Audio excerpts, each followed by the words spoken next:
أستغفر الله العظيم الذي لا إله إلا هو الحي القيوم وأتوب إليه.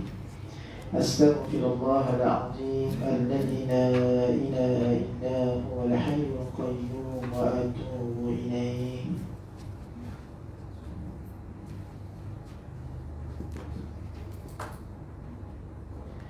أعوذ بالله السميع العليم من الشيطان الرجيم.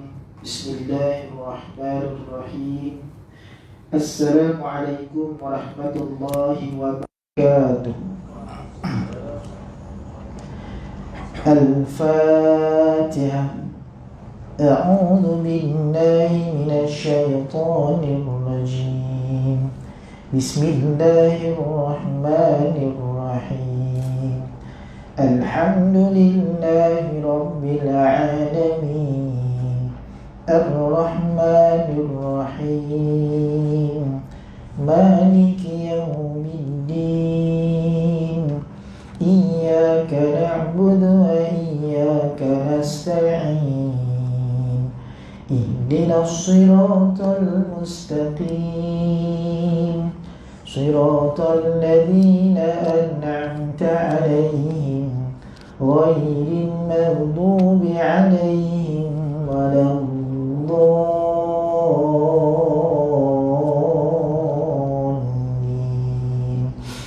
آمين. Kita selawat dulu sama-sama, ya. Allahumma salli ala sayyidina Muhammad. Allahumma salli alaihi wasallim. Allahumma salli ala sayyidina Muhammad.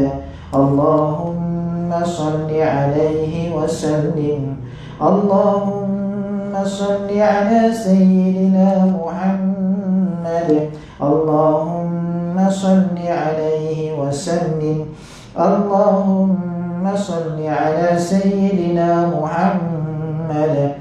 Allahumma salli alaihi wasallim. Allahumma salli ala sayyidina Muhammad. Allahumma salli alaihi wasallim.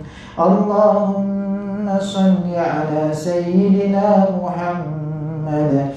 Allahumma salli alaihi wasallim. Allahumma salli ala sayyidina Muhammad. Allahumma salli alaihi wasallim. Allahumma salli ala sayyidina Muhammad. Allahumma salli alaihi wasallim. Allahumma salli ala sayyidina Muhammad. Allahumma salli alaihi wasallim. Allahumma salli ala sayyidina Muhammad. Ya Rabbi salli alaihi wasallim.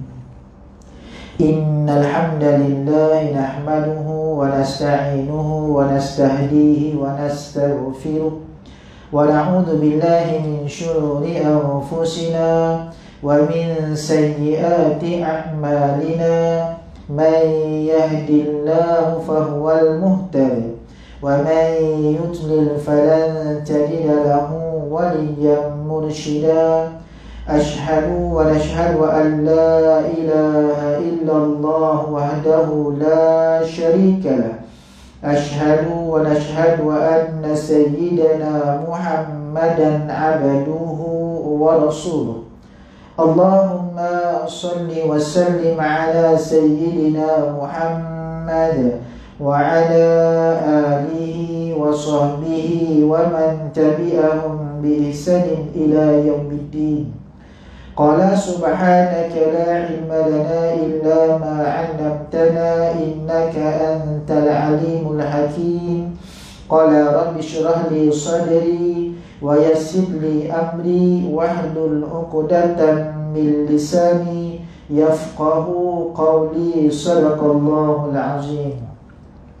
Yang hormati saf kepimpinan pengurusan Surau An-Nur Bandar Seremban Selatan Fasa 3E, Ashabul Fadilah, tuan-tuan imam, tuan-tuan bilal, para asatizah, tuan-tuan guru, para alim ulama, tuan-tuan haji, puan-puan hajah, ibu-ibu, ayah-ayah, abang-abang, kakak-kakak, muslimin dan muslimat yang dirahmati Allah Subhanahu wa taala. Kita memanjatkan setinggi-tinggi kesyukuran hanya kepada Allah Subhanahu wa taala atas pertemuan kita pada malam ini, perkumpulan kita pada malam ini, atas nikmat, rahmat dan kasih sayang daripada Allah Subhanahu wa taala. Allah mempertemukan kita buat pertama kalinya secara live, bersemuka. Mungkin tuan-tuan pernah lihat saya di media sosial, Facebook, YouTube dan sebagainya, tapi saya tak pernah jumpa tuan-tuan dan puan-puan buaya sekalian. Alhamdulillah malam ini kita bertemu. Mudah-mudahan Allah memberikan rahmat dan barakah yang sangat banyak pada kita semua pada malam ini, sebab kita berhimpun dalam majlis ilmu. Alhamdulillah, Allahumma amin. Dan kita bermohon kepada Allah agar pertemuan kita pada malam ini benar-benar mendapat apa jaminan daripada baginda Nabi SAW. Ada 4 jaminan yang baginda Nabi riwayatkan dalam sebuah hadis, riwayat daripada sahabat Abu Hurairah radhiyallahu anhu. Abu Hurairah ni tuan-tuan, nama gelarannya bapa kucing maksudnya. Nama sebenarnya Abu Rahman bin Sakhri, yang masuk Islam melalui dakwah dari sahabat yang nama At-Tufail bin Amru bin Ad-Dausi. At-Tufail ni belum Islam, dia mudah saja. Dia belum Islam, hanya mendengar baginda Nabi membaca 3 kul. Dia belum Islam. Dan dia dakwah dapat masuk Abu Hurairah. Abu Hurairah pula, Rahman bin Sakhri ini antara sahabat Nabi yang paling banyak meriwayatkan hadis, sekitar lebih 1,600 hadis. Sebab dia pernah duduk bersama dengan Nabi hampir 3 tahun. Itu kehebatan dia. Apa kata Nabi? Nabi bersabda, majtama'a qaumin fi baitin min buyutillah. Tidak akan berhimpun, kata Nabi, satu kaum itu fi baitin, dalam rumah Allah, min buyutillah, daripada rumah Allah yang lain. Maksudnya mana-mana lah. Rumah Allah kan banyak masjid, surau. Dan kata Nabi, bila dia berhimpun dalam rumah Allah itu, apa yang berlaku? Yatluna kitab Allah, berlakunya pembacaan ayat suci Al-Quranul Karim. Wa yatadarasunahu bainahum, dan mereka belajar bab Al-Quran, belajar bab kalam Allah Subhanahu wa taala. Sekalipun majlis ilmu tuan-tuan, ada para asas buka Al-Quran dan sebagainya, kita belajar. Apa yang berlaku di situ? Nabi sebut yang pertama, illa nazalat alaihimus sakinah. Allah akan turunkan yang pertama ketenangan. Tenang. Itu sebab nak tengok orang mudah tidur dekat mana? Dalam ceramah ilmu lah, majlis ilmu, supaya dia tenang. Tambah pula ada aircon, memang sejuk tuan-tuan. Dekat rumah panas kadang-kadang kan, serabut dengan anak sebagainya. Dan kuliah ilmu, ramai orang. Itu sebab nak tengok orang senang tidur dan kuliah ilmu. Nak tengok laki-laki, kalau kakak ada pasang kepala sebagainya, nak tengok suami dah tidur bila? Time Jumaat. Time khutbah Jumaat tu tengok ramai orang tidur. Dia akan cari apa? Dia akan cari dinding, sandar. Sekarang ni penjarakan kan, tak apa nak bersandar lah, duduk tengah-tengah hari kan. Itu yang pertama. Nabi sebut ada majlis ilmu, yang pertama apa? Nazalat alaihimus sakinah, akan diberikan ketenangan. Itu yang pertama. Yang kedua Nabi sebut wa ghasyiyatuhumur rahmah, akan dikerumuni, akan dilemparkan dengan rahmat daripada Allah Subhanahu wa taala. Itu sebab kita sangat-sangat digalakkan untuk pergi majlis ilmu, sebab dapat rahmat Allah Subhanahu wa taala. Dalam PKP ini memang kita ada tengok online, video kuliah dan sebagainya, boleh. Tapi usahakan juga paling tidak dalam seminggu datang majlis ilmu, sebab rahmat akan turun dalam majlis ilmu. Itu yang kedua. Yang ketiga Nabi sebut wa haffathumul malaikah, berhimpun majlis ilmu ini, kata Nabi, akan dikelilingi oleh siapa? Malaikah, golongan malaikat beruntung. Malaikat kenal si fulan bin si fulan dalam majlis ilmu. Oh, hebatnya. Sebab malaikat ni tuan-tuan muslimin dan muslimat sekalian, kata Allah dalam Quran sebut surah At-Tahrim, apa tu malaikat? Ma amarahum ma yaf'aluna ma yu'marun. Malaikat ni jangan ikut perintah Allah. Ada malaikat yang kerja ni apa? Hanya mencari majlis-majlis ilmu. Dia akan datang penuhi. Malam ni nampak Zahir mungkin penuh tuan-tuan. Bila Allah buka hijab kita, penuh sampai depan ni. Malaikat datang bersama-sama dengan kita. Itu kebaikan pada majlis ilmu. Itu yang ketiga. Yang keempat, Nabi sebut wa zakarahumullahu fi man iddah. Nama kita ni nanti Allah akan sebut satu persatu di syurga nanti. Sebab kita datang majlis ilmu. Nak ke tak nak? Pilihan di tangan masing-masing. Datang majlis ilmu, nama kita akan disebut satu persatu. Si fulan, ada kuliah ilmu datang, ada ilmu datang, sebagainya. Itu kebaikan. Yang pertama disebut apa tadi? Turunkan ketenangan, sakinah. Yang kedua, diberikan rahmat. Yang ketiga, dikelilingi dengan para malaikat. Yang keempat, nama akan disebut. Siapa sebut? Allah yang akan sebut, tuan-tuan. Beruntung tak? Beruntung. Bukan cara-cara Allah yang sebut. Jadi beruntunglah kita pada malam ini, tuan-tuan. Allah berikan kelebihan pada kita semua untuk hadir pada malam ini, untuk sama-sama belajar ilmu, insya-Allah, mudah-mudahan. Baik. Pengurusan malam ini di bawah tajuk yang diberikan kepada saya, hilangnya ketakutan kepada Allah. Boleh? Persoalan hujung tu. Artinya, boleh ke kita hilangkan ketakutan kita kepada Allah Subhanahu Wa Taala? Saya yakin dan percaya, cuma jawapannya ada lah. Ada yang kembali tak boleh, Ustaz, tak boleh. Cuma nak huraikan macam ni, tuan-tuan, saya suka bawa dalam perspektif daripada Al-Quranul Karim. Okey. Jadi kalau kata penerjemah Al-Quran, buka Quran, tak masalah. Ada telefon, buka telefon. Cantik-cantiklah. Ketakutan ini, tuan-tuan muslimin dan muslimat sekalian, apa kita takut? Kita mungkin fikir takut ni, Ustaz, takut kepada hantu Kak Limah. Contoh mungkin takut kepada, baru-baru ni cerita 44 pocong bangkit kan. Saya balik kuliah malam tu, anak semua takut. Boleh tengok cerita 44 pocong bangkit kat TV rupanya kan, cerita Melayu. Takut dengan siapa? Takut dengan sundal bolong dan sebagainya. Itu takut. Ada orang kadang-kadang takut kepada apa? Takut pada ular, takut pada betang buas dan sebagainya. Jadi kita lihat bagaimana Allah terangkan ketakutan ni dalam Al-Quranul Karim. Dalam bahasa Arab kita akan jumpa takut artinya khauf. Artinya khauf. Takut dalam bahasa Arab artinya khauf. Kha waw fa. Kan kita baca surah lazim ada surah Quraisy. Wa amanahum min khauf. Itu takut lah tu, khauf tu. Tapi takut bagaimana? Allah katakan dalam Al-Quran. Kalau bahasa Arab satu lah, khauf tu takut. Tapi Al-Quran yang mempunyai mukjizat. Apa mukjizat? Kelemahan ataupun kelemahan dalam makan hujah dan sebagainya. Dalam Al-Quran, di segi dimensi i'jaz. I'jaz ni kemukjizatan Al-Quran. Ada di situ satu, saya kongsi satu saja. Dipanggil i'jaz al-bayani. I'jaz tentang bahasa. Itu kemujizatannya. Bahasa Arab betul. Al-Quran diturunkan dalam bahasa Arab betul. Tetapi Al-Quran ada mukjizat. Artinya bab ketakutan ni bukan satu istilah saja. Allah datang dalam Al-Quran takut dengan pengertian 8 kalimah. Banyak ke sikit? Banyak tu, 8 kalimah. Kalau kita takut satu je, kita terperanjat pun takut, tengok ular pun takut, tengok itu pun takut, dengan Allah pun takut juga. Tapi dalam Al-Quran Allah datangkan 8 kalimah yang menggambarkan bentuk ketakutan yang berbeza. Okey, itu satu. Mari kita buka Quran sama-sama. Saya ambil daripada pengertian yang paling sikit kepada yang paling banyak, yang paling tinggi. Ketakutan yang pertama, tuan-tuan lihat pada kalimah ra'u. Kalimah ar-ra'u pada muka surat 230.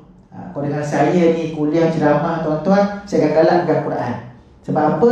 Kadang-kadang orang suka dengan ustaz bercakap. Bila saya minta membuka Quran, dapat pahala.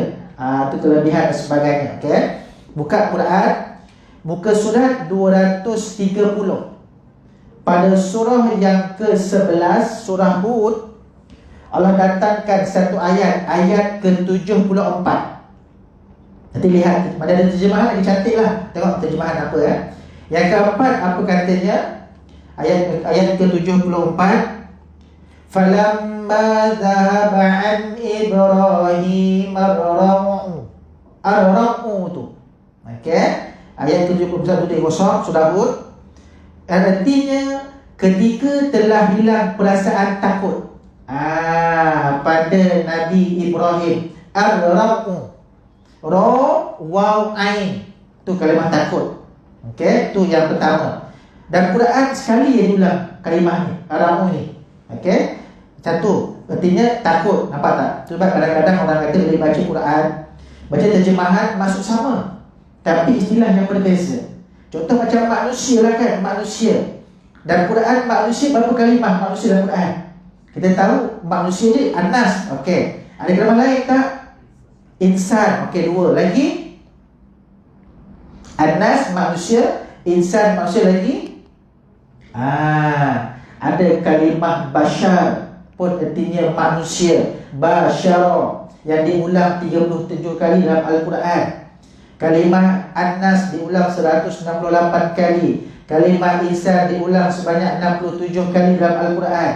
Ada kalimah bashar, ada kalimah ins. Alif nun sin tu. Kan dalam ayat Quran, wa ma khalaqtul jinna wal insa illa liya'budun. Ins pun manusia. Diulang dalam Quran 18 kali. 12 kali daripadanya digabungkan dengan golongan jin.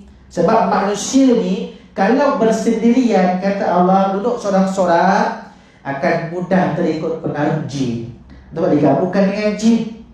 Kadang-kadang kita pun hari ni kita curi seluar jin pula kan. Kesian jin tak ada seluar kan. Itu main-main je lah. Maksudnya dalam Quran ada gabungan tersebut. Ada dipanggil sebagai khalifah pun untuk manusia juga. Itu juga yang kalimah takut. Satu, orang sekali je. Okey. Kalimah yang kedua takut. Buka muka surat 266. 266.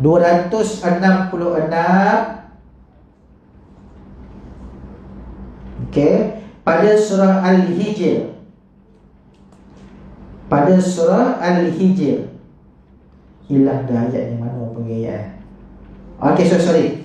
265. Ke sebelah je. Ayat pasal 265 ayat ke-53. Surah Al-Hijr ayat ke-53. Ayat yang berbunyi qalu la taujal inna nubashshiruka bi ulamin alim. Taujal. Taujal tu takut. Tengok terjemahan kata Allah.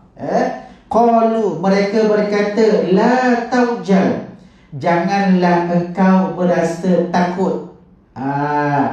Inna nubashshiruka bi ulamin alim. Sesungguhnya kami berikan kabar gembira kepadamu dengan kelahiran seorang anak lelaki yang akan menjadi orang berilmu.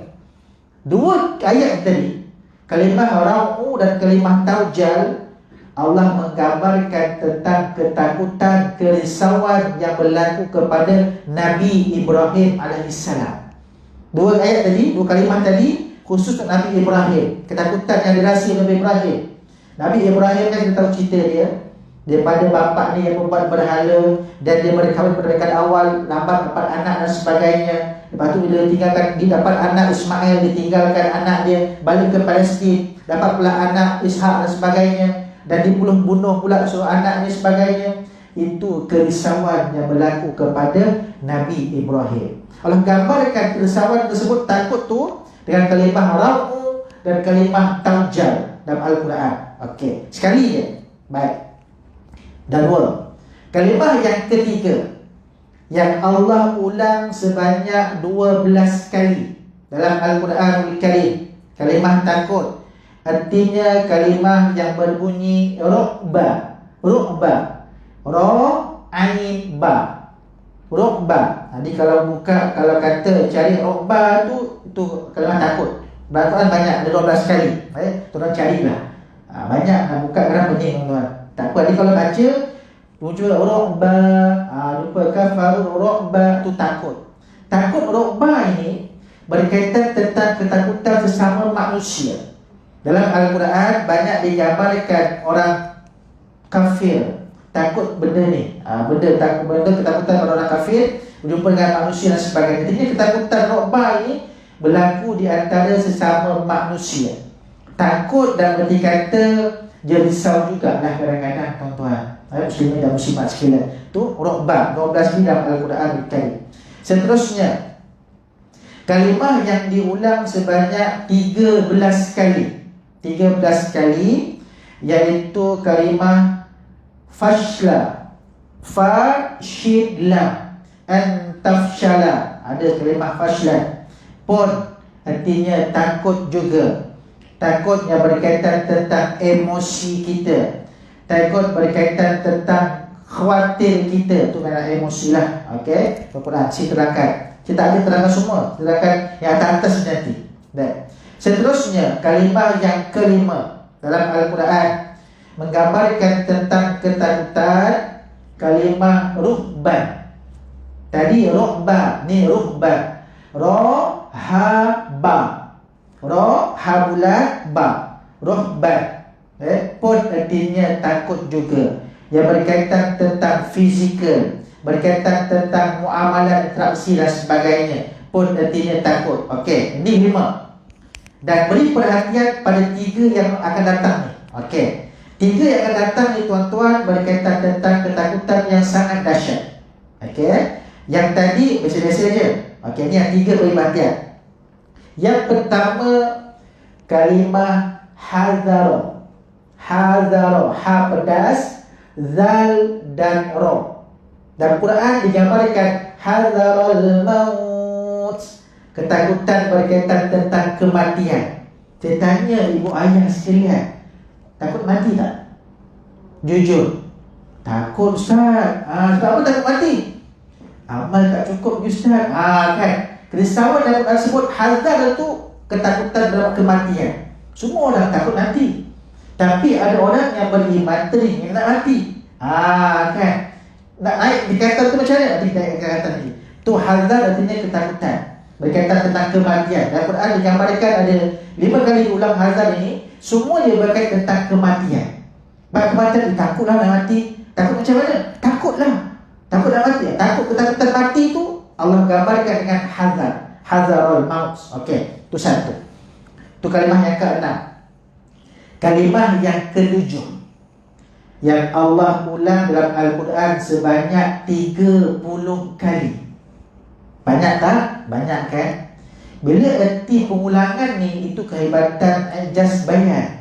Allah banyak ulang untuk kita ingat sungguh-sungguh. Kalimah khaufun, yang sama dengan tadi, kalimah yang saya bersarap tadi, khaufun. Contoh satu, kalimah khaufun yang pertama kita akan jumpa pada surah Al-Baqarah. Mari kita buka. Pada ayat ke-38. Itu kalimah khaufun yang pertama dalam Al-Quran. Ayat yang bercerita tentang Allah sebut qul nahbitu minha jami'a. Allah sebut wahai Adam, wahai Hawa dan sekaliannya, turunlah kamu ke dunia. Dia cerita bab Nabi Adam. Kan Nabi Adam diturunkan ke bumi. Allah sebut qul nahbitu minha jami'a. Adam, Sayyidatina Hawa, dan semua turun. Siapa semua ni? Golongan jin. Artinya yang turun ke bumi bukan Adam dan Hawa saja, tapi jin pun turun. Ayatnya qul nahbitu minha jami'a. Seluruh golongan jin turun ke bumi. Dan Allah pesan, fa imma ya'tiyannakum. Boleh buka Quran ya, pada muka surat yang ke-7 ayat 38 atas sekali tu belah kanan. Fa imma ya'tiyannakum, kata Allah, dan apabila sampai kepada kamu nanti, kata Allah, minni huda, hidayah daripada aku, kata Allah, petunjuk daripada aku. Artinya tuan-tuan, agama Islam ni bukan zaman baginda Nabi sahaja yang sampai. Start daripada Adam turun ke bumi, Islam dah ada dah. Corak hidup Islam tu dah ada dah. Cuma belum dideclare lagi, belum disebut lagi. Artinya Allah kata fa imma ya'tiyannakum minni huda. Apabila sampai kepada kamu nanti hidayah petunjuk daripada aku, kata Allah. Apa kata Allah? Faman tabi'a huda, maka kamu ikutlah, kamu ambillah. Faman tabi'a hudaya, barang siapa yang ambil petunjuk itu, kata Allah, ikut petunjuk aku, kata Allah, fala khawfun alaihim, maka kamu tidak akan takut ke atas mereka. Siapa atas mereka? Golongan jin tadi lah. Sebab kan kita tahu cerita bagaimana Adam dihasut oleh golongan jin, golongan iblis, syaitan. Cerita ni tuan-tuan, ada kata cerita lah, ada rezeki cerita. Asal tuan-tuan ceritanya pada muka surat 3, surat 6 tu. Satu muka surat tu bercerita bagaimana timbulnya kalimah iblis, timbulnya kalimah syaitan. Baru kita kenal. Hari ni kita tahu siapa musuh kita. Dan Quran sebut innahu aduwwum mubin. Musuh yang sangat nyata tu siapa? Syaitan. Syaitan lahir daripada mana? Lahir daripada kalimah iblis. Iblis daripada mana? Daripada golongan jin. Semua dalam Quran ada sebut. Nanti kalau ada cerita. Hari ni kita buat takut saja. Okey? Ada rezeki kita jumpa lagi lah, insyaAllah tuan-tuan. Takkan sekali dia jumpa saya. Kan dia jumpa lagi lah datang. Okey, tu pancing. Okey, baik. Apa kata Allah? Ikut petunjuk Allah. Allah kata fala khawfun alaihim, kamu takkan takut kepada mereka. Sebab kita ada iman kepada Allah, ada pegangan kepada Allah, petunjuk daripada Allah. Tak takut dengan godaan syaitan. Dan Allah kata wala hum yahzanun, dan kamu takkan bersedih hati sebab adanya Allah. Saya tanya pada tuan-tuan ibu ayah sekalian, hari ini dan kita diuji dengan pandemik ni, tuan-tuan takut Allah ke takut COVID-19? Soalan ni. Tuan-tuan takut Allah ke takut COVID-19? Macam mana jawab Ustaz? Dulu takut ni Ustaz. Risau ni macam mana? Kan COVID-19 tu alat makhluk Allah SWT. Kita takut juga, tapi bukan sampai takut kepada Allah. Maksudnya tak sama. Ketakutan COVID-19 takut juga, tapi tak sama ketakutan dengan Allah SWT. Sebab dalam Al-Quran Allah menggambarkan takut yang paling tinggi itu dengan kalimah khasyah. Tadi khawfun, ini petunjuk. Bab ketakutan pada COVID juga boleh kita sebagai khawfun, takut. Cuma kita berjaga-jaga, jaga SOP, pakai mask, jaga perjalanan dan sebagainya. Kita takut sebab takut berjangkit, terkena dan sebagainya. Dan takut yang paling tinggi dalam Al-Quran tersebut dengan kalimah khasyah. Khasyiyata. Yang Allah ulang kalimah khasyah ini, khasyah yang khusyuk, dengan sebanyak 46 kali. Tadi khawfun 30 kali. Kalimah khasyah sama ada khasyah ke, yakhsha ke, takhsha, dengan wazan yang berbeza, sirah yang berbeza, sebanyak 46 kali. Nak gambarkan di sini tuan-tuan, kita tak boleh hilang ketakutan kepada Allah. Tetap juga kena takut. Sebab apa? Allah yang menciptakan kita. Kalau kata kita hari ini hilang ketakutan pada kita berani diri, kita bongkar dan sebagainya, siapa kita nak sombong kepada Allah? Sedangkan Allah yang menciptakan kita. Jadi intinya tak boleh hilang ketakutan kepada Allah. Tetapi ramai hari ini, di dunia hari ini, ramai orang yang hilang ketakutan kepada Allah. Sebab apa? Dia merasakan diri dia hebat, dia merasakan diri dia bongkar dan sebagainya. Bukankah Al-Quran datang kepada kita berbagai bentuk, berbagai pengajaran Al-Quran sebut. Dan Quran tuan-tuan, contoh kita lihat seorang makhluk yang sangat kufur kepada Allah. Dan Al-Quran sebut ana rabbukumul a'la, mengaku dirinya Tuhan. Siapa? Fir'aun laknatullah. Kenapa dia bongkar tuan-tuan? Sebab Allah kurniakan dia dengan kekayaan yang sangat melimpah ruah.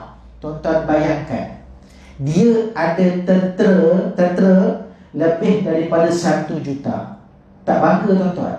Kalau tuan-tuan bayang hari ini, seorang YouTuber contohnya, ataupun seorang pengamal medsos, media sosial, ada followers lebih daripada beratus ribu orang. Bongkar tak tuan-tuan? Sombong kita.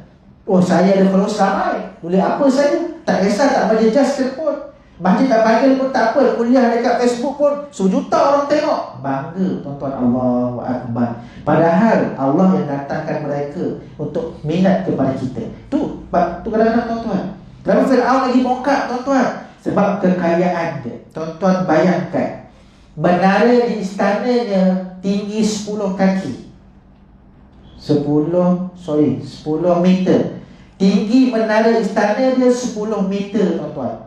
10 kilometer. 10 batu tinggi dia. 10 batu tinggi dia. Kita hari ni tuan-tuan, 1 kilometer berapa batu? Kira sini saya daripada Sedayan tuan-tuan, lebih kurang 10 batu lebih kurang. Maksudnya daripada Sedayan tu menara dia sampai ke sini dalam lebih kurang 20 kilometer. Akan ada 14 kilometer 10 batu. Tinggi. Bongkak tuan-tuan. Sebab tu dia hebat. Dia rasa macam bangga. Sampai dia kata, aku ni Tuhan, kena sembah aku dan sebagainya. Tetapi Allah rakamkan dalam Quran, dia manusia yang paling kufur. Korun, contohnya Korun hidup sezaman dengan Nabi Musa AS. Korun asalnya umat Nabi Musa yang sangat bagus, sangat tawaduk. Dia seorang sahabat pengikut Nabi Musa yang beramal dengan Taurat. Tapi asbab kekayaan yang melampau luar, dia bongkak, dia sombong.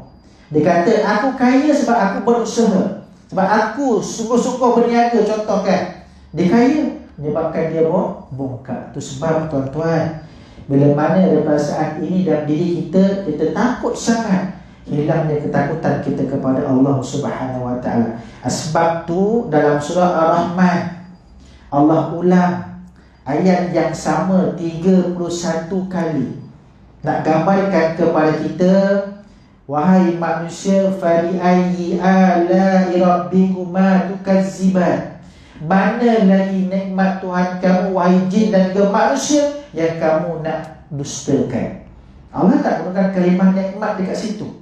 Fa bi ayyi ala'i rabbikuma tukazziban. Terjemahan macam dalam Quran, mana lagi nikmat Tuhan kamu, kamu nak dustakan. Ada kalimah nikmat tak ada situ? Tak ada. Tu namanya ijaz bayan. Para ulama kata kalimah ala'i itu dikira nikmat. Tapi bagaimana perbincangannya? Artinya kalimah ala ini pemberian daripada Allah. Kalau dengan pemberian itu dekat dengan Allah, dikira nikmat. Dengan pemberian tersebut semakin jauh daripada Allah, itu dikira bala. Contoh kesihatan lah tuan-tuan. Ada orang diberi kesihatan, dapat pergi masjid, dapat belajar ilmu. Ada orang sihat, dia pergi mana? Dia tak pergi masjid, tak pergi surau, pergi tempat lain. Ada orang dikurniakan dengan kepandaian, suara sedap dan sebagainya. Ada orang belajar teranum Quran, belajar mengaji. Ada orang suara sedap, dia pergi ke mana? Masuk pertandingan lain-lain dan sebagainya. Jadi faham sendiri lah. Itu sebab nikmat dalam Tuhan bukan apa dah sebut dengan nikmat, tapi ala'i, pemberian daripada Allah. Tetapi pemberian tersebut menjauhkan diri kepada Allah, bukan dikira nikmat. Dekat dengan Allah dipanggil nikmat. Sama juga kekayaan.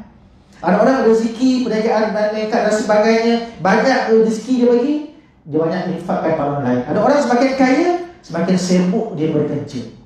Kenapa tak dapat di masjid? Ya, aku sibuk lah projek juta. Orang lain sibuk kaya datang masjid, dia tak. Semakin kaya, semakin sibuk. Masjid tak pergi, kuliah pun tak dengar, sibuk meeting dia siap dan malam. Malam pun meeting laut malam. Kan, sibuk meeting sampai 2 pagi, 3 pagi. Padahal malam waktu apa? Waktu untuk berehat. Itu sebab tuan-tuan, masuk dalam Quran, dan melihat dalam surah Fatir, surah ke-35 dalam Al-Quran. Ini kita buka surah Fatir, pada muka surah Fatir ayat ke-28. Okey. Muka surat 437. Ini kelompok golongan orang manusia, kata Allah, yang benar-benar takut kepada Allah Subhanahu Wa Taala. Dengan kalimah khasyah tadi. Artinya kalimah khasyah itu, kita takut kepada Allah penuh dengan ilmu, penuh dengan kefahaman, bukan takut biasa-biasa. Ada sebut dalam Quran ayat 28. Lihat, Wa minan nasi wad dawabi wal an'ami mukhtalifun alwanu kadzalik. Sambungannya, innama yakhsyallaha min ibadihil ulama.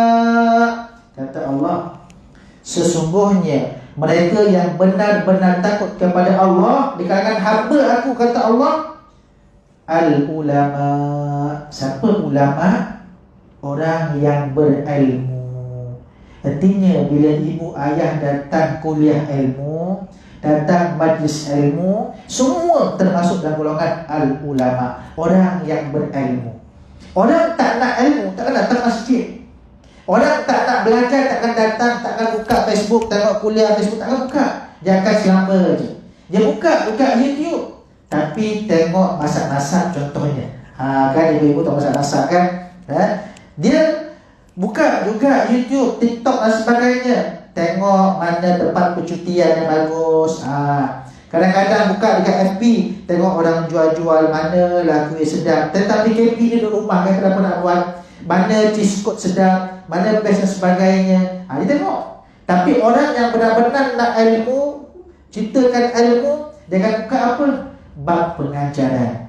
Mana kuliah agama, mana kuliah ustaz sebagainya. Mana ada jadi pilihan masing-masing. Ada yang dia suka, ada yang tak suka dan sebagainya. Tuan-tuan, kadang-kadang saya ingatkan, jangan terlalu ikut tu bagus pada segi siapa kita follow dan sebagainya. Tapi tengok juga ustaz yang biasa-biasa kadang-kadang tuan-tuan. Sebab bila mana dah ada nama ni risau, takut dia bikin selebriti nama, dia akan bercakap benda yang biasa-biasa sahaja. Tapi bab yang benar-benar belajar memang tak dikeluarkan kadang-kadang kat Facebook dan sebagainya. Contoh kat Quran sebagainya kadang-kadang tuan-tuan. Saya rasa kalau kata buka Quran kat luar tak ada kat Facebook. Cuma ceramah normal biasa saja kan. Bila dapat pengajian macam mana? Datang live dekat masjid, datang surau, kita buka Quran, buka kitab, tu lebih baik. Nak gambarkan di sini tuan-tuan tersebut, orang yang benar-benar takut kepada aku, kata Allah, adalah mereka yang berilmu.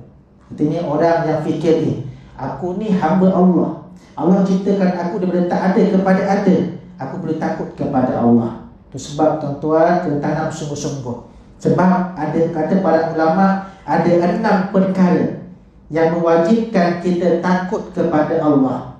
Apa dia yang pertama? Yang pertama, orang yang beriman mesti takut kepada Allah berkaitan tentang seksa Allah terhadap dosa yang kita lakukan. Siapa kat sini rasa diri dia tak berdosa? Boleh angkat tangan. Tak berani Ustaz. Kalau rasa macam tak dosa, tu berdosa tu sebenarnya. Bahkan baginda Nabi yang maksum pun, yang terpelihara daripada dosa, sering beristighfar kepada Allah, minta ampun kepada Allah. Berapa kali? 70 marrah, 70 kali. Ada kata mi'ata marrah, 100 kali. Jadi kita hari ini yang terdedah dengan dosa, sama ada setiap saat dan ketika sekalipun, kena istighfar kepada Allah. Paling kurang berapa nak istighfar kepada Allah? Kata untuk guru saya, paling kurang 300 kali dalam sehari kena istighfar kepada Allah. Itu satu, takut seksa Allah. Itu yang pertama. Okay? Yang kedua, kita perlu rasa takut kepada Allah sebab kita takut tak mampu nak buat amal kebajikan lagi. Siapa bagi kita kekuatan? Allah. Siapa berikan kita kesihatan? Allah. Adakah kita rasa, oh aku ni kuat, aku confirm pergi aku boleh sembahyang? Belum tentu tuan-tuan. Nampak gaya berjalan sihat, sampai-sampai dekat surau, aduh sakit pinggang, kursi ni kursi, nak sembahyang duduk lah. Terjalan okey, sampai kat pagi tiba sakit pinggang, tak boleh lah. Akan duduk lama kadang-kadang, lengur dan sebagainya, tak boleh bangun, duduk bersila lah. Tuan-tuan, itu kita risau. Kita takut kita tak mampu nak buat amal kebajikan lagi. Allah sebut dalam Quran, wa yabqa kullu man 'alaiha fan. Sampai satu masa ni kata Allah, semua dunia ni akan hancur habis. Hatta matahari pun akan hancur habis. Wa yabqa dan kekal dia apa dia? Hanya Allah yang maha kekal nanti. Itu sebab tuan-tuan, kesempatan yang ada ni syukur sungguh-sungguh. Sebab Allah pilih kita untuk teruskan buat amal kebajikan, buat amal kebaikan. Jangan pandang remeh kebaikan yang kita buat, walaupun nampak kecil aja. Walaupun kita cuma ambil selai tisu, kita buang kat tong sampah, Allah pandang nilai itu dengan penuh berharga. Itu sebab kena fikir sungguh-sungguh, kena takut kepada Allah, takut kita tak beri peluang untuk buat amal kebajikan. Itu yang kedua. Yang ketiga, kita perlu takut kepada Allah, sebab kita takut amal kita tak diterima. Kalau kita sombong kepada Allah, mungkin alah, tak kisahlah, tak mau cakap, saya nak ulang kembali. Kalau tuan-tuan pernah lihat di YouTube ataupun di Facebook, pernah tular satu video, bukan negara kita lah, di negara luar, yang dia bongkar. Dia kata apa? Biarlah aku masuk neraka pun tak apa, aku boleh jumpa kawan aku sekian. Aku tak kisah pun, takut apa? Nampak tak? Seolah-olah dia mencabar Allah SWT. Kan? Bahkan kita ni tuan-tuan, bukan nak kata kita masuk syurga sebab amalan kita, tidak. Tapi dengan amalan itulah Allah berikan rahmat kepada kita. Masuknya syurga Allah dengan rahmat Allah, bukan amalan kita.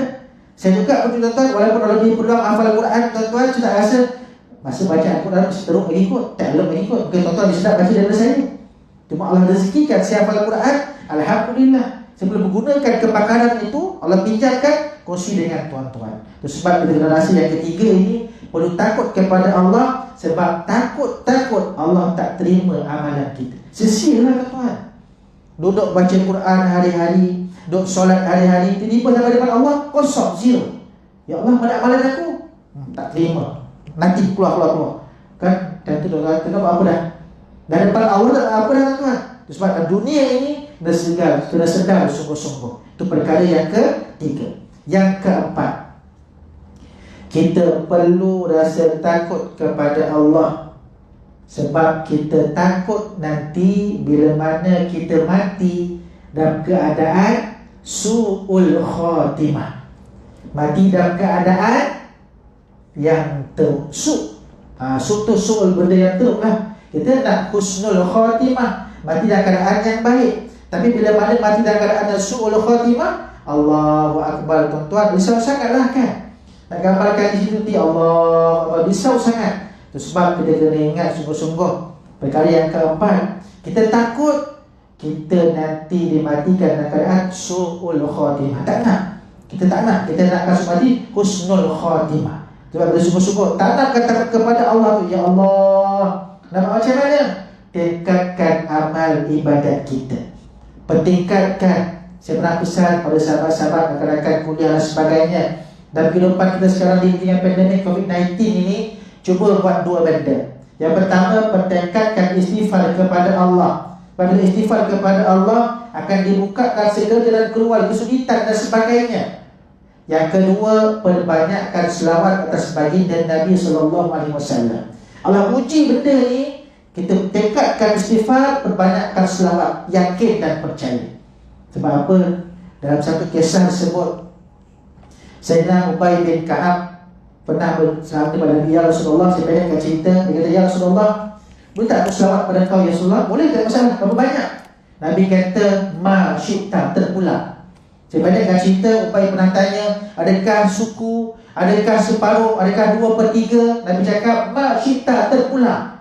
Kalau kau tambah lagi bagus, kata Nabi. Kata Ubay, kalau macam tu ya Rasulullah, aku nak suruh doa aku selawat daripada kau. Nabi kata, izan, cukup, mantap, kata Nabi. Tukfa hammaka wa yufad zambaka. Allah akan cukupkan kedukaan kamu, akan diampunkan dosa kamu. Artinya tuan-tuan, kalau sepanjang kita doa kepada Allah tu, selawat sahaja pun boleh, tak masalah. Sebab kita bacakan kepada baginda Nabi, Nabi pandang kita, Allah akan terima apa kita permohonankan. Itu sebab saya pernah dengar seorang para ulama doa macam ni, ya Allah, ya Tuhan kami, apa yang Nabi minta kepada umatnya, kau berikanlah kepada kami. Apa yang baginda Nabi minta dijauhkan daripada umatnya, jauhkanlah daripada kami. Bagi kita tak tahu Nabi minta apa. Sebab Allah dalam Al-Quran, Rabbana atina fid dunya hasanah wa fil akhirati hasanah wa qina adzabannar. Tu doa baginda Nabi sallallahu alaihi wasallam yang kita guna amalkan hari ini. Kadang-kadang kita tahu Nabi minta sebagaimana Nabi minta banyak sekali tuan-tuan. Bahkan Nabi juga pernah minta kepada Allah, umat aku ni ya Allah, umat yang kerdil, umat yang lemah, tangguhkan azab untuk mereka. Itu sebab kita lihat hari ini ada orang yang buat kekufuran, ada orang buat kemaksiatan, Allah tak turunkan bala cepat, bagi peluang mereka bertaubat. Sebab itu doa Nabi, sekalipun dia siapa sekalipun tetap umat Nabi Muhammad SAW. Tak ada macam zaman dahulu tuan-tuan, dia kufur kepada Allah, peti sama, buat jatuh tu aksiden dan sebagainya. Tapi sekarang terang-terangan. Kadang-kadang dan Facebook banyak mencabar Allah SWT, tapi Allah tak turunkan azab sebab doa bagi Nabi, beri peluang dia bertaubat kepada Allah. Itu sebab kita risau sungguh-sungguh tuan-tuan. Jangan sampai bila mati nanti takut kita mati dalam keadaan su'ul khatimah, na'udzubillah. Itu yang keempat. Yang kelima tuan-tuan, yang kelima, berkaitan tentang ketakutan ini, kita perlu merasakan bahawa kita perlu takut kepada Allah. Kita takut tentang azab kubur. Takut tentang azab kubur. Okey, tentang azab kubur, tentang sebagainya. Kita risau sungguh-sungguh tuan-tuan, takut ada azab kubur dan sebagainya. Sebab hatta azab kubur pun tuan-tuan, Sayyidina Uthman Ibn Affan pun takut nampak azab kubur ni. Cerita dekat mana? Dalam satu kisah, sikit lagi ya. Dalam satu kisah bila mana Uthman bin Affan balik daripada mesyuarat tentang pelantikan beliau sebagai khalifah Islam yang ketiga. Dia terima watikah tu, dia balik rumah, dia buka Al-Quran dan dia solat, dia buka Al-Quran, dia ngaji. Dan di situ tuan-tuan, dia baca satu surah. Baca satu surah, dan saya yakin dan percaya surah ni semua orang hafal surah ni. Cuma kefahaman mungkin kurang lah kot. Cuma baca surah yang berbunyi Alhaakumut takasur hatta zurtumul maqabir. Sampai ayat yang kedua, Sayyidina Osman baca terus pengsan. Baru ayat baca. Isteri dia dekat dapur nampak, suami aku pengsan, bekerja. Kenapa ni? Panggil anak-anak semua kejut. Kenapa ni pengsan? Cuma dia panggil, wahai anak aku, pergi cari sahabat-sahabat ayah kamu, tanyakan apa yang berlaku tadi ni. Panggil mereka semua sebab ayah kamu pengsan sekarang. Dan anak dipanggil semua sahabat-sahabat Nabi. Datanglah Abdullah bin Mas'ud, datanglah Sayyidina Ali dan sebagainya. Semua datang jumpa dia. Kejut-kejut tak tahu juga. Lalas dia ambil air, dia rentiskan ke muka Uthman bin Affan. Wahai Uthman, apa yang berlaku? Kenapa kau pengsan? Apa kata Uthman? Tadi lepas aku terima watikah tersebut, aku baca Alhaakumut takasur hatta zurtumul maqabir. Aku tak mampu nak teruskan lagi bacaan tersebut. Aku pengsan. Sebab apa? Aku takut azab kubur menanti aku. Apa kata sahabat? Wahai Uthman, bukankah engkau menantu Nabi? Bukan seorang anak Nabi yang kau nikahi, tapi dua orang. Pasti tempat kau si Nabi nanti di syurga. Kalau Uthman diam je. Sahabat yang kedua cakap, ya Amirul Mukminin, kenapa kau nak risau? Kami pernah dengar baginda Nabi sebut engkau merupakan sahabat manusia yang paling alim, paling soleh atas muka bumi. Hatta malaikat pun hormat dengan kau, wahai Uthman. Kenapa kau nak risau? Takkan ganjaran orang soleh nanti di neraka, pasti di syurga Allah? Dia pun diam. Sahabat yang ketiga cakap, wahai Uthman, aku ketahui engkau di kalangan kelompok 10 sahabat Nabi yang dijamin syurga. Kenapa kau nak risau? Uthman pun diam. Apa dia kata? Benar apa yang kamu katakan, tapi aku tak pernah dengar Nabi sebut, Uthman, kau terlepas daripada azab kubur. Tak pernah. Sebab Uthman kata azab kubur semua orang merasa. Alhaakumut takasur, semua kemewahan, kekayaan, bakat, harta semuanya akan dipersoalkan hatta zurtumul maqabir, sampai ke kubur nanti. Semua benda tu melalaikan. Dia baru terima watikah, dia risau dengan pangkat yang dia ada, dia lalai daripada perintah Allah Subhanahu Wa Taala, dia lalai daripada buat kebaikan dan sebagainya. Itu sebab tuan-tuan kita perlu rasa takut sungguh-sungguh. Bagaimana kita mati, wallahu a'lam, tak tahu. Itu sebab kita minta kepada Allah, ya Allah, matikan aku dalam keadaan yang baik, beruntung tuan-tuan. Itu sebab kata untuk guru saya, Allah yarham, kalau nakkan kematian yang baik, rajin-rajinlah bertaubat kepada Allah. Taubat bagaimana? Satu, istighfar kepada Allah. Yang kedua, buat solat sunat taubat. Bagaimana kematian yang berlaku nanti, itu menunjukkan kematian untuk menghapuskan segala dosanya.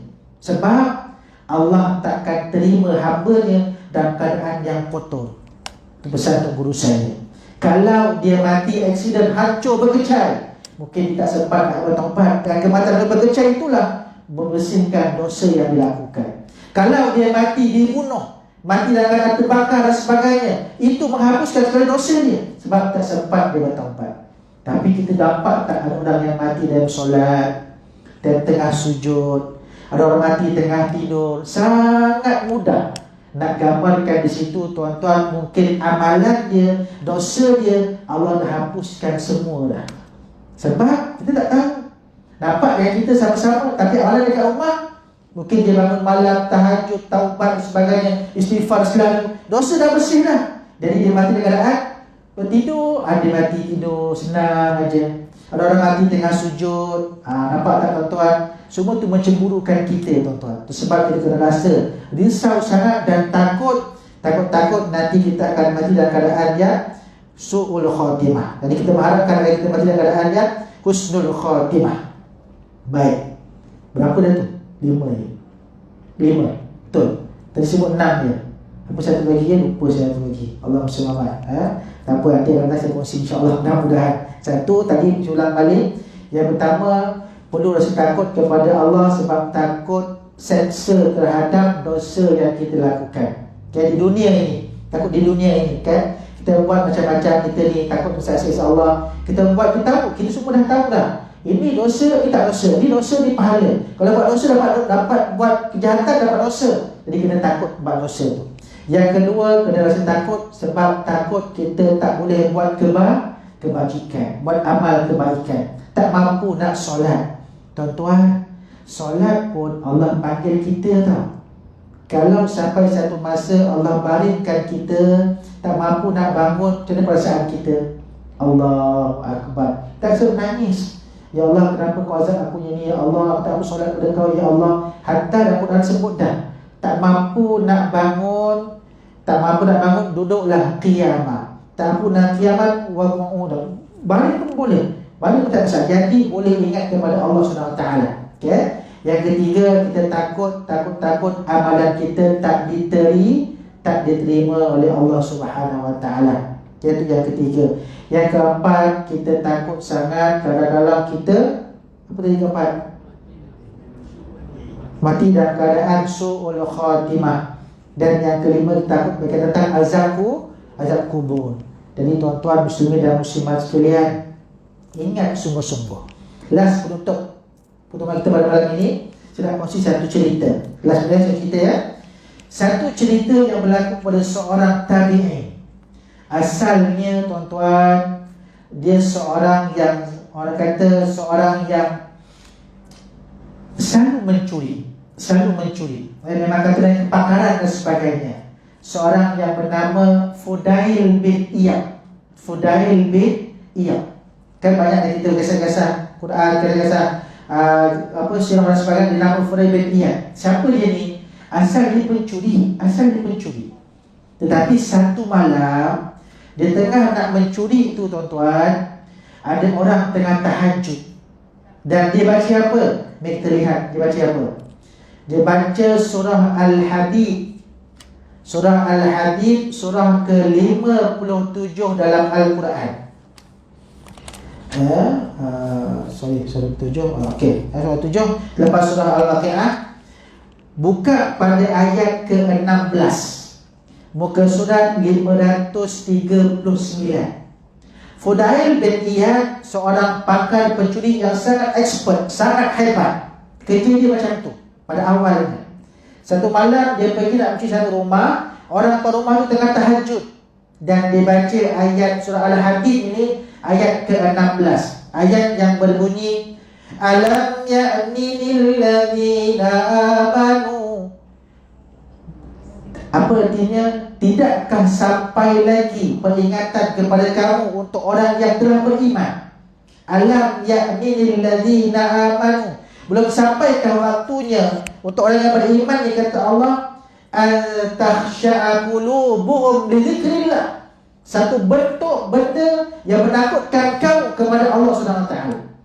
Itu sebab dia dengar ayat dia baca, takhsha'a qulubuhum li dzikrillah. Kan dari kalimah khasyah kan, takhsha'a itu kalimah khasyah juga.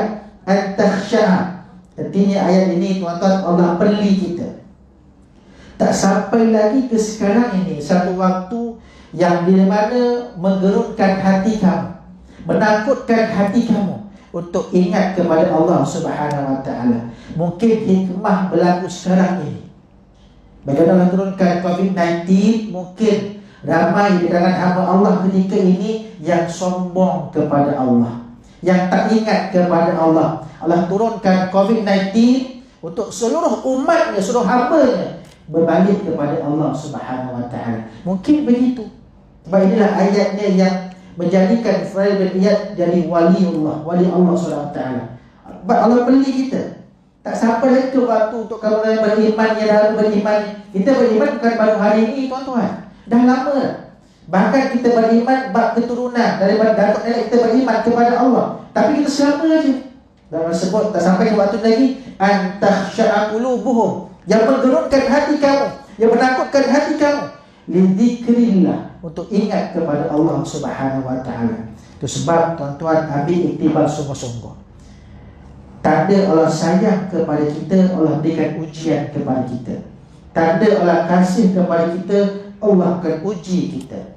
Tanda Allah nakkan kebaikan kepada kita, Allah uji kita. Tapi ujian tersebut kata Allah, la yukallifullahu nafsan illa wus'aha, akan diberikan kepada kamu ikut kemampuan kamu semua.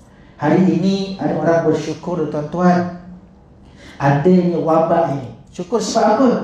Dapat masa yang banyak untuk tengok anak di rumah, bersama dengan suami isteri kat rumah dan sebagainya. Tak bekerja ke? Jangan risau, tetap bekerja. Rezeki dalam Allah SWT, bukan menentukan dunia ini, tidak. Tadi satu last tadi, takut tadi saya tinggal satu, sebab dia semua teringat. Kita takut bahawa rezeki kita bukan datang daripada Allah. Tuan-tuan boleh ingat. Yang keenam, kita perlu takut bahawa rezeki yang ada terima ini datang daripada Allah, bukan daripada manusia dan sebagainya. Manusia asbab dia datang. Tuan-tuan, saya boleh tanya pada negara surah, saya tak promote pun diri saya, tak pernah terfikir pun sebenarnya apa yang tak ada. Tapi rezeki Allah. Kadang-kadang ramai di WhatsApp saya, Ustaz, dah ikut ceramah Ustaz, cuma jadual saya agak penuh sekarang ini. Walaupun COVID, Alhamdulillah tuan-tuan, rezeki Allah bagi kepada saya, asbab usia anak-anak dan sebagainya, jemputan tu ada. Walaupun ada kata kesian Ustaz-Ustaz, contoh tuan-tuan, di kalangan keluarga saya ada yang kerajaan dan sebagainya, dia kata kesian dekat Irwan tu. Kenapa? Yalah dah tak kerja, mana dapat duit. Tapi mak mertua saya apa? Nak risau apa dia tu? Ramai orang yang bantu dia. Kadang-kadang tuan-tuan rezeki Allah, time inilah tuan-tuan, ramai orang datang bantu Ustaz, saya sumbang untuk Ustaz, sebab dia tahu saya full time penceramah, saya full time mengajar Quran. Tapi yakin dengan Allah, rezeki kita datang daripada Allah. Kalau kita rasa selesa dalam kerja kita hari ini, kena hati-hati. Itu sebab Allah uji kita. Ada orang kena buang kerja, ada orang kena sekian. Tuan-tuan, sejarah saya tuan-tuan, saya juga pegawai kerajaan dalam tempoh 4 tahun yang dulu. Tetapi saya letak jawatan. Sebab saya bukan rasa tidak, tapi saya rasa, ya Allah, aku bekerja dalam keadaan aku tak redha, ya Allah. Tak tahu apa, sebab bekerja tak fokus dengan kerja kita, rasa macam tak seronok. Dapat gaji bulan-bulan, rasa gaji bukan hak aku ni, hak orang lain. Jadi saya berhenti kerja, saya full time mengajar Quran, berceramah. Mudah-mudahan perkongsian ini tuan-tuan, Allah yang akan nilai, dan mudah-mudahan rezeki datang daripada Allah Subhanahu Wa Taala. Sebab tuan-tuan, berlaku perkara ini, perbaiki hubungan kita dengan Allah dan kuatkan pergantungan kita sepenuhnya kepada Allah Subhanahu Wa Taala. Hasbunallahu wa ni'mal wakil. Tawakal sebenarnya kepada Allah, yakin dan percaya Allah akan bantu kita semua. Itu sebab tuan-tuan, bab ketakutan ini perlu letakkan dalam diri kita. Jangan sampai hilang takut dalam diri kita kepada Allah Subhanahu Wa Taala, sebab kita tidak ada apa-apa tuan-tuan. Hal ata 'alal insani hinun min ad-dahr lam yakun syai'an madhkura. Kita asal tak ada apa-apa. Allah yang berikan kita kebaikan, Allah yang berikan kita kedudukan, Allah berikan kita pangkat, harta dan sebagainya, balikkan kepada Allah Subhanahu wa taala. Jadi mudah-mudahan perkongsian pada malam ini sebanyak tuan-tuan ingatkan kita ni hamba Allah yang kerdil. Sebenarnya pada tuan-tuan, pada depan tuan-tuan ni bukan saya pandai tidak, tapi Allah yang menutupi aib saya. Kalau bukan aib saya, tuan-tuan tak mampu ke depan tuan-tuan. Tuan-tuan nampak keburukan saya banyak lagi tuan-tuan. Tapi asal Allah tutupkan aib saya, Allah pinjamkan ilmu yang ada seketika untuk berkongsi dengan tuan-tuan. Mudah-mudahan ada keberkatannya insya-Allah. Dan doakan sama-sama saya juga tuan-tuan. Saya sedang menyiapkan kajian untuk falsafah saya dalam Quran. Doakan sama-sama akan diberkati. Bukan nak sangat pun title doktor itu tidak, tetapi itu menunjukkan kunci ilmu Allah berikan kepada kita. Bermula dari cabang ilmu dengan disiplin. Sebab doktor dekat depan, title tu menunjukkan kita ikut flow disiplin ilmu. Bab kajian tak boleh nak tipu tuan-tuan. Kalau bab cakap tak masalah. Bab kajian perlu ada apa sebagainya, ada flow dan sebagainya, ikut teknik disiplin dan sebenar. Doakan sama-sama tuan-tuan. Sebab bersama dengan tuan-tuan pun bersama Quran juga, itu memang kajian saya. Mudah-mudahan berkati kita insya-Allah. Rezeki kita jumpa lagi. Terima kasih kepada yang menjemput saya, kepada tuan muslimin dan muslimat sekalian. Mudah-mudahan pertemuan kita tak berakhir di sini. Rezeki jumpa lagi insya-Allah. Sekian daripada saya. Aku qauli hadza. Wassalamualaikum warahmatullahi wabarakatuh. Subhanakallahumma wa bihamdika asyhadu an la ilaha illa anta astaghfiruka wa atubu ilaik. Bismillahirrahmanirrahim. Wal 'asri innal insana lafi khusr illa alladziina aamanu wa 'amilus shalihaati wa tawassaw bil haqqi wa tawassaw bis sabr.